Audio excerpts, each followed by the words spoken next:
আমি আজকে প্রায় ১.৫ বছর ধরে ভিডিও করতেছি। কেন জানি না, মাঝে মধ্যে যখন কোনো লং ভিডিও দিতাম, রিয়েলিস্টিক ভিডিওগুলা অথবা কোনো ডেইলি ব্লগ দিয়ে মানুষ খুব পছন্দ করতো। কিন্তু সময় সাপেক্ষ হয়ে লং ভিডিও করা অথবা ডেইলি ব্লগ করা সত্যি খুব কষ্টের।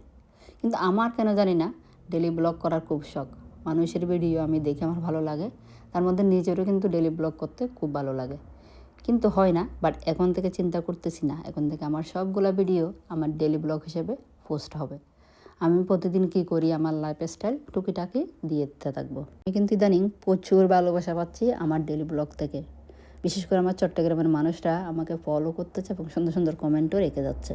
সবাইকে ধন্যবাদ দিয়ে ছোটো করবো না এত সুন্দর সুন্দর কমেন্ট করার জন্য, ভিডিও ওয়াচিংয়ে থাকার জন্য। কারণ যত অডিয়েন্স ভিউ করবে আপনার ভিডিও, তত আপনি সুন্দর সুন্দর কমেন্ট পাবেন, তত দেখবেন আপনার ভিডিও করার আগ্রহটা বেশি বেড়ে যায়। যাই হোক, আজকে আসছি দোকানে। আমার হাজব্যান্ড দোকানের অনেক বাজার করছিল, তো যখন বেশি বেশি বাজার করে তখন আমি আসি দোকানে কিছুক্ষণ হেল্প করার জন্য। মানে আমি রেজিস্টারে থাকি, আর ওরা হচ্ছে মালগুলা খুব সহজে লাগিয়ে নিতে পারে। তাহলে ওরা কাস্টমার আসলে বারবার রেজিস্টারে এসে ওদের বদারিংটা হয় না।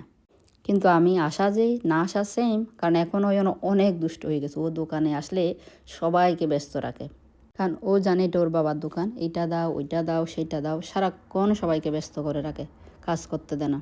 এই যেটা দেখছেন এটা হচ্ছে প্রাইস গান। এটা আমরা জিনিসের উপরে প্রাইস দিয়ে রাখি, কোন জিনিসটা কত দাম। আর অয়ন আসলে ও